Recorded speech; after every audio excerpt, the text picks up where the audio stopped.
Kryners, vriende wat saam luister, baie welkom by vandag se boodskap wat ons aan julle stuur. Ons is die afgelope paar weke besig met 'n altare reeks met ons 10de maand fokus en vandag gaan ek dit afsluit en die laaste klippie van hierdie tema en reeks saam met julle op die altaar pak.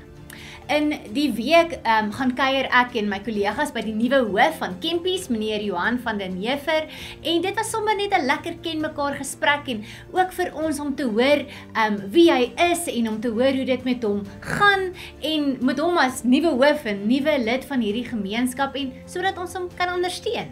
Hy het ons onder andere vertel van sy vrou en sy 3-jarige seentjie wat tans nog in Kuruman is. Hulle is baie opgewonde om hierheen te verhuis, maar dit gaan eers aan die einde van die jaar wees, so op die oomblik probeer hulle mekaar darm so elke tweede naweek sien, vertel hy.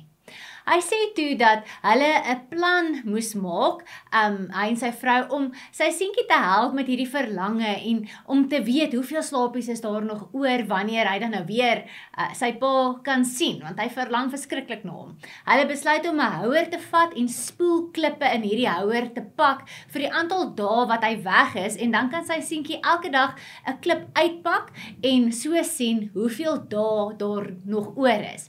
En dit was vir my so mooi en eintlik so kosbare manier om op 'n tasbare wyse hoop en vooruitsig uit te beeld. Die klippe is 'n sigbare teken vir hulle as gesin van hoop en van wanneer hulle mekaar weer kan sien en saam kan wees.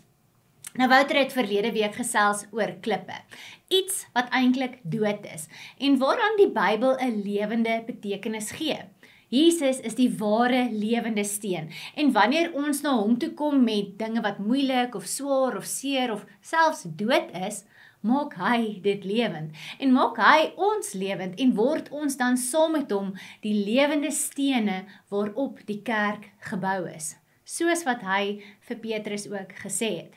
Vandag sluit ek by hierdie gedagte aan met 'n baie vreemde en selfs 'n skokkende Bybelstorie, maar ek glo dat dit ons gaan help met die dinge wat in ons eie lewe is waarin ons swaar dra en om dit dan nou ook as sigbare tekens te kan onderskei en raak sien. Ons gaan saam kyk na die lewe van Gideon. Hy was een van die rigters van Israel en ons lees van hom in Rigters 6. Nou, ons gaan 'n groot gedeelte van die teks vandag saam lees en dit so saam lees en bespreek. Voordat ons by dit uitkom, kom ons skets net en verstaan net so iets van die agtergrond waarteen Gideon en dan eintlik al die rigters se storie afspeel. Die tyd van die rigters word beskryf as eintlik 'n herhalende siklus, amper soos 'n afwaartse spiraal in die volk se lewe en in hulle verhouding met God. Dit begin met die volk dien die Here, dan raak hulle gemaklik, dan draai hulle van hom af weg en begin sommer ander afgode dien en die ander lewenspraktyke van die volke rondom hulle volg. Dan kom daar onderdrukking van die ander volke wat hulle goed vat en doodmaak en dan is hulle op hierdie slegte plek en hulle roep na God, dan stuur God iemand om hulle te red, 'n rigter, en dan is daar 'n tyd van vrede en dien hulle weer die Here, raak gemaklik, draai weg van hom af en dan begin hierdie hele kringloop van vooraf. Maar elke keer as die kringloop van vooraf begin, is dit erger. Gaan dit met hulle swaarder, doen hulle erger dinge en is hulle nog meer gehoorsaam aan God. Hoekom dit hierdie afwaartse spiraal is. Voor ons by die teks uitkom, net nog vinnig 3 goed om te weet van die lewe van die volk en van Gideon, wat ons help om dit te verstaan. In die eerste plek was daar in daardie tyd geen koning of 'n sentrale regering van die volk nie. Israel was eintlik maar 'n los konfederasie van stamme, elkeen met sy eie leier of met 'n groep leiers. En dis hoekom ons in die stories, as ons lees in Rigters, soms hierdie spanning of konflik tussen die stamme self raak sien. Dit word eers later 'n eenheid, 'n een volk, eintlik onder Saul as die eerste koning van Israel, 'n verenigde volk. As ons kyk na hulle lewensomstandighede in die tweede plek, was dit hoofsaaklik 'n landbougemeenskap. Meeste van die mense het geleef van die land, van hulle koring of hulle wingerde en van hulle vee. En dan kom die Midianiete, die ander groepe, die nomadiese groepe, amper soos sprinkane deur die land, met hulle kamele en hulle tente, en het hulle eenvoudig Israel se oeste geplunder, die lande verwoes en die vee gesteel. En jy kan amper hierdie wanhoop hoor in die storie, wanneer mense Rigters lees, mense wat in grotte gaan wegkruip, boere wat niks oor het nie, hongersnood oral. Die derde ding wat mense moet besef is dat daar eintlik geen standvastigheid van geloof of godsdiens was nie. Baie van die mense het wel nog in Jahwe, die Here van die volk geglo, maar hulle het dit begin met meng met die plaaslike gode, soos met Baal. Daar was nie een sentrale plek van aanbidding nie. Geen tempel soos wat daar later in Jerusalem was nie. Oral was daar klein altare, klein heiligdomme, en die mense het maklik by die gebruike van die omliggende volke aangepas. Die realiteit van die boek Rigters is dat dit wat daarin gebeur erger is as meeste R18 flieks wat al ooit gemaak is. Of soos Wouter sê, Game of Thrones lyk soos 'n kinderstorie in vergelyking met dit wat ons in hierdie boek Rigters lees. In Rigters is daar 'n refrein wat heeltyd herhaal word. En dit sê, in daardie dae het elkeen net gedoen wat reg was in sy eie oë. Die nasie vergeet sy fondasie en gaan sy eie rigting in. Geen standvastigheid nie, geen vertroue, geen gehoorsaamheid aan God nie. Geen ware, betroubare leierskap nie. Elkeen het net gedoen soos wat hulle wil. Nou met dit in gedagte, kom ons gaan lees Rigters 6, wat dan die oproep tot die leierskap van Gideon is. Die tyd wat Gideon nou as 'n rigter geroep word. Ons gaan so stukkie vir stukkie lees. Eerste vers 1 tot 3. Die Israeliete het gedoen wat verkeerd is in die oë van die Here. En hy het hulle 7 jaar lank oorgegee in die mag van die Midianiete. Hulle het die Israeliete hard behandel en daarom het hulle langs die bergstroompies in grotte en op ander ongemaklike plekke gaan bly.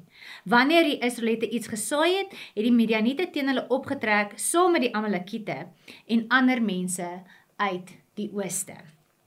Ons lees net eers hierdie gedeelte om te sien waar gaan dit nou afspeel. So ons kom agter dat dit weer swaar met hulle gaan en dat die ander volke hulle goed vat en hulle mense doodmaak en hulle onderdruk en hulle kruip letterlik in grotte weg.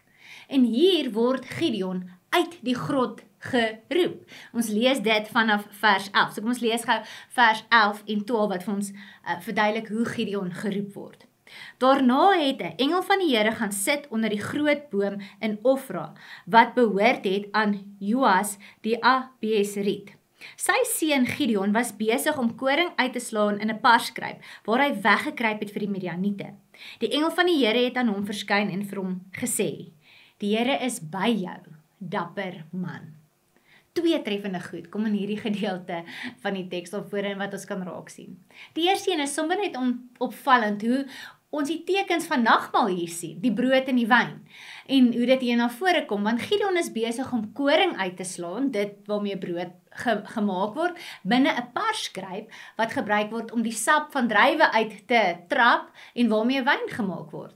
En ek love sommer net om te sien hoe die lyne van verlossing op sulke kreatiewe maniere binne die tekste voorkom. Dit is sommer net treffend as mens dit raak lees. Tweedens is dit ironies dat die engel na Gideon as 'n dapper man verwys, terwyl hy letterlik besig is om presies die teenoorgestelde van dapperheid te doen. Hy is besig om weg te kruip. En selfs Gideon word daardeur ontkant gevang. En ons sien iets daarvan as ons dan nou verder lees van vers 13 af. Maar Gideon het vir die engel gesê, ekskuus meneer, as die Here by ons is, waarom kom al hierdie dinge oor ons? Waar is al sy magtige dade waarvan ons voorvaders ons vertel het, toe hulle gesê het die Here ons nie uit Egipte bevry nie? Nou het die Here ons in die steek gelaat. Hy het ons oorgegee in die mag van die Midianiete. Toe het die Here na Gideon toegedraai en vir hom gesê, gaan met die krag wat jy het en gaan red die Israeliete uit die mag van die Midianiete. Toe, ek stuur jou. Maar Gideon sê vir hom, ekskuus meneer, waarmee sal ek die Israeliete gaan red? Die familie waaraan ek behoort is die armste in die hele Manasse en van my pa se kinders het ek die minste aansien? Die Here het hom geantwoord, ek is by jou.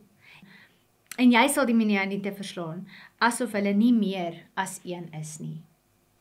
Ons sien in hierdie gedeelte so 'n eerlike emosie wat uitgebeeld word. Hoe dikwels as dit met ons moeilik of swaar gaan, is dit nie wat ons ook voel en vra nie. As God by my is, hoekom gebeur hierdie dinge? Die engel antwoord dit glad nie, maar moedig Gideon aan om ten spyte en te midde daarvan iets te gaan doen vir sy volk. Hy word gestuur. Nie omdat hy die grootste of die sterkste of die gehoorsaamste of die dapperste is nie, of omdat sy lewe die meeste uitgesorteer is nie. Nee, net oor wie hy is. Die woorde van, gaan met die krag wat jy het, is ongelooflik treffend. Net wie jy is. En dan stel die engel Gideon se worsteling oor waar is God reg deur te sê, ek is by jou.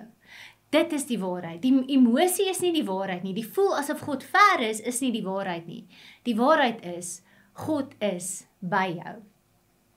Ek dink aan, toe ek hierdie lees aan Henrou, ons gemeenteraadsvoorsitter, en hy het die afgelope week by ons ringsitting, wat die groter kerkvergadering saam met 'n paar ander NG kerke in ons dorp is, het hy kom gesels en die getuienis van sy lewe, en veral die afgelope 11 maande, waar tydens hy 'n geweldige gesondheidsstryd veg kom vertel. Vir die van julle wat nie weet nie, hy het einde verlede jaar in 'n doring in sy tuin getrap, en omdat hy diabetes het dit 'n diabetiese wond gevorm, en het hy al tot op datum 60 keer onder narkose die wond laat skoonmaak. En eers is 1 toon, en toe 'n tweede toon, en toe 5 tone afgesit. En hy vertel die week dat hy goeie dae van positiwiteit het, maar dat hy ook moeilike dae van twyfel en onsekerheid het. En ek dink eintlik ons moet hom kry om sy eie storie te kom deel, want dit is so diep en treffend, maar ek het hom gevra of ek net 'n gedeelte daarvan kan uitlig wat hierby aansluit. Hy vertel dat een van die kere wat hy sommer net glad nie lekker gevoel het nie, het een van sy kollegas by die werk vir hom 'n boodskap gestuur wat hom sommer net reggeruk het. En sy het vir hom gesê, there's never a day that God isn't there. Don't give up, don't surrender, you are loved. En dan sê sy, there might be days that you struggle, there might be days that you feel weak, but there's never a day that God isn't there. And dat sy, His love and mercy will be the strength for you to go forward. Dalk is jy vandag op die spasie waar jy dit moet hoor. Daar's nooit 'n dag wat God nie by jou is nie. Hierdie sê dit vir ons, en mag Gideon se storie gaan aan. So kom ons lees nog 'n stukkie verder, en dan kom ons ook uit by die altaar gedeelte, om hierdie reeks mee af te sluit. Ons lees vanaf vers 22. Gideon het besef dat dit die engel van die Here was, en hy het uitgeroep, ag Here my God, ek het die engel van die Here van aangesig tot aangesig gesien. Toe sê die Here vir Gideon, wees gerus, moenie bang wees nie, jy sal nie sterf nie. Gideon het net daar 'n altaar vir die Here gebou en dit genoem, die Here gee rus. Die altaar staan vandag nog in Ofra van die Abiesriete. Daardie nag het die Here vir Gideon gesê, vat 'n groot bul, die 7 jaar oud bul van jou pa, sy tweede bul, breek jou pa se altaar van Baal af en kap die gewyde paal daar langsaan af. Bou dan 'n netjiese altaar vir die Here jou God, bo op daardie versterkte plek, en vat die bul en offer dit as 'n brandoffer. Jy moet die hout gebruik van die gewyde paal wat jy afgekap het. In die Ou Testament verwys die engel van die Here eintlik na God self. 'n Engel is gesien as God wat praat.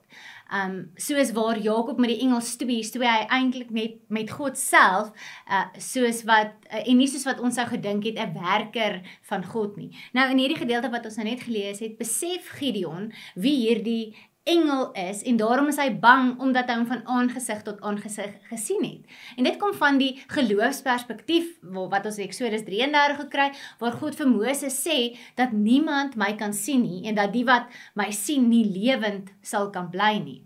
So Gideon is bang, en dit bevestig dat hy 'n baie sigbare teken ontvang het van God wat by hom is. En hy besef wie God is, die ware God van sy voorvaders en nie die een van die afgode van die volke wat hulle aanbid het nie. En vanuit hierdie sigbare teken kry Gideon dan die opdrag om vir die res van die volksgenote ook sigbaar te kom wys deur die ander altaar van Baal af te breek en 'n altaar van God op daardie plek te kom bou.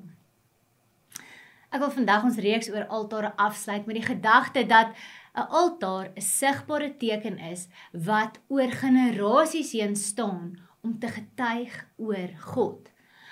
Oor God se belofte, soos wat Abraham se altaar ons herinner aan God se belofte, aan die gehoorsaamheid wat ons in geloof moet hê, aan die vertroue, selfs wanneer God van ons iets vra. Altaar laat ons dink aan God se betrokkenheid en sy teenwoordigheid. Genesis 26 waar ons sien hoe Isak 'n altaar bou in Beersheba, waar die Here aan hom verskyn het. En die altaar is 'n plek waar God se teenwoordigheid bevestig word, waar 'n geloof van die vaders oorgedra word aan hulle kinders.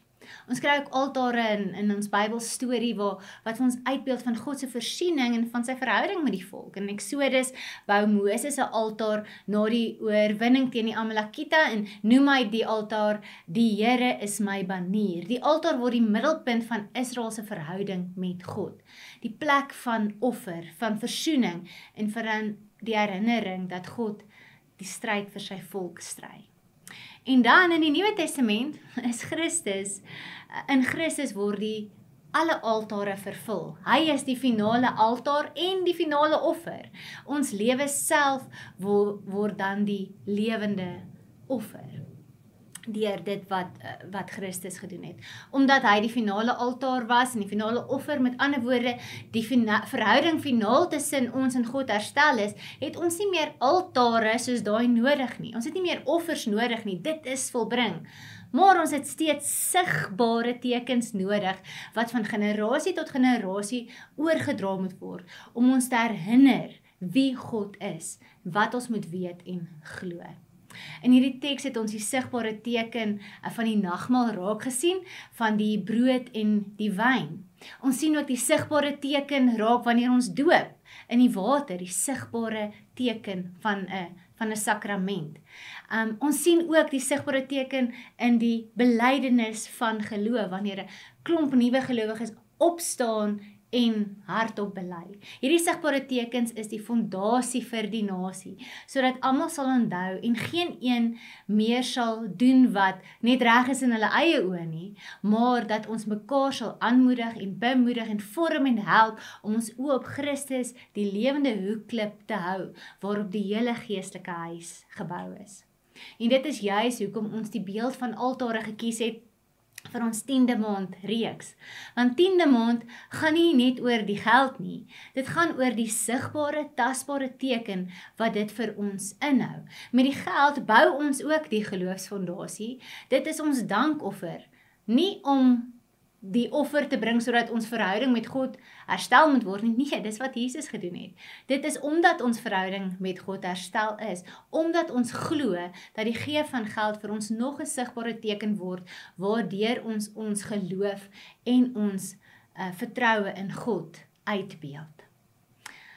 Ons kan hierdie beeld inkleer deur te sê elkeen van ons kan 'n klip vat. Elkeen van ons het 'n klip om te bring na hierdie geloofsgemeenskaps altaar toe, hierdie fondasie wat ons lê vir generasie en generasie om die geloof mee op te bou. Maar wanneer jy bring, wanneer jy kom, is dit soos wat Gideon gekom het, net met wie jy is.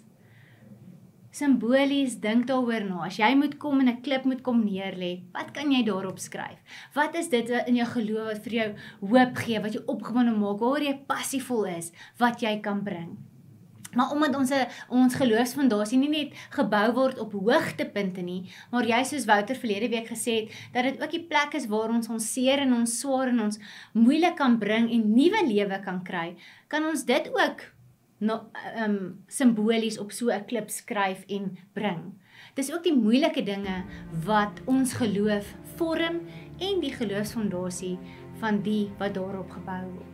So kom nes jy is, bring jou eg en help bou aan hierdie sigbare teken van geloof. Bring jouself as 'n lewende steen vir hierdie geloofsgemeenskap, in die goeie en in die slegte. Dit bou die geloofsfondasie vir elke generasie om te weet wie God is, om te onthou wie die ware God is, sodat ons nie hoef af te dwaal of die geskiedenis hoef te herhaal nie. Ons weet God is by ons en daarin kan ons vas staan in geloof. Amen. Kom ons bid saam. Here, dankie vir stories in die Bybel, stories in mense se lewens wat ons help onthou wie U regtig is.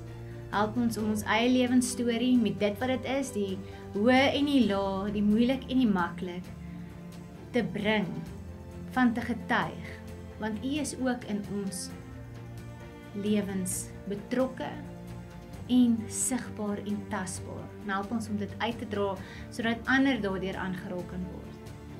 Ek bid vir ons geloofsgemeenskap. Ek bid vir die fondasie wat ons moet wees, vir elkeen wat hier na toe kom, vir elkeen wat ook hierdeur aangeraak word in ons gemeenskap.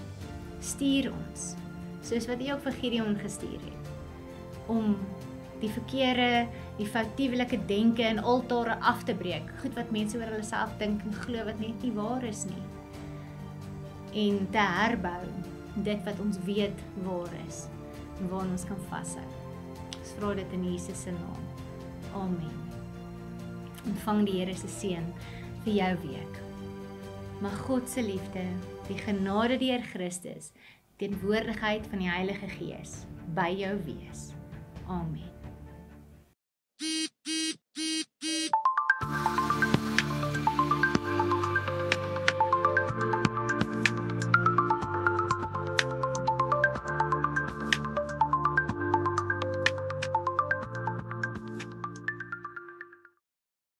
Kryners, ons is reg en sien uit om saam met julle huise te wees wat Jesus volg en dit te leef. By Kruin weet ons, die lewe is kompleks en gaan ons spasie skep waar jy kwesbaar kan wees en binne sulke veilige ruimtes groei en balans in jou lewe kan inbou. Hier is 24 verskillende groepe of bedieninge waarby jy kan inskakel. By party kan jy met jou gawes en passies kom dien en 'n verskil maak, en by ander kan jy inskakel en met ander connect omdat jy dieselfde behoefte of belangstelling deel. Hier is iets vir elkeen om aan die liggaam van Christus deel te kan neem. Hier is ook vir jou geleentheid om lewensgroei te beleef, deur hulp en ondersteuning vir die areas in jou lewe waar jy dit nodig het, soos met rousmart en versorgingsondersteuning of egskeidingssorg, ons kursusse, huwelikskursus, ouerskapkursus, Bybelskapkursus. Hier is iets vir elkeen om by in te skakel. By Kruin is ons baie gefokus op ons groeigroepe. Groeigroepe is iets wat in die middel van die week gebeur, waar ons Kruiners die geleentheid gee om in te skakel, saam met hulle vriende, saam met hulle bure, om saam oor die Here te dink. Dis 'n geleentheid waar hulle kan leer en groei in die geloof, en ons maak dit so maklik as wat ons kan. Ons gee vir jou materiaal elke week. In 'n kwartaal kry ons 5 weke, en dit is 'n wonderlike geleentheid om net weer dieper in geloof te groei. By Kruin het ons ook belangegroepe waar jy kan kom nes jy is en binne jou belangstelling behoort en aan 'n groep wat dit saam met jou kan deel. Dit is ook 'n lekker plek om mense na toe te nooi om saam die lewe te kom geniet. Kruin belangegroepe gaan dus oor kom, beleef, geniet en nooi. By Kruin doen ons goed, waarmee ons bedoel dat ons aktief, prakties en sinvol as Jesus se liggaam betrokke is, deur dinge te doen wat werklik 'n verskil maak en impak maak in ons gemeenskap. Ons fokus daarop om 'n gemeente in die gemeenskap en vir die gemeenskap te wees en 'n positiewe verskil te maak in ons gemeenskap, deur goeie dinge te doen, maar ook ander te inspireer om dieselfde te doen. Want dan leef meer mense met hoop, egtheid en vertroue, en dan begin die gemeenskap anders lyk. Ons hoop is dat Kruiner se stories en hoe hulle Jesus daarin beleef, die liggies van hulle huise word, sodat dit sigbaar kan word vir die res van Kempton Park. Wanneer mens 'n ligfoto van ons gemeenskap sou neem, moet al die huise wat Jesus volg en dit leef, waar hulle bly, werk en speel, se lig duidelik sigbaar wees. En dan sal ander in die gemeenskap wat nog soekend is, vir wie die donkerte van die lewe soms te veel is, deur hierdie lig van Jesus wat deur Kryners uitgeskyn word, deur dit aangeraak word. Dit is hoe hoop en liefde sigbaar word in ons gemeenskap.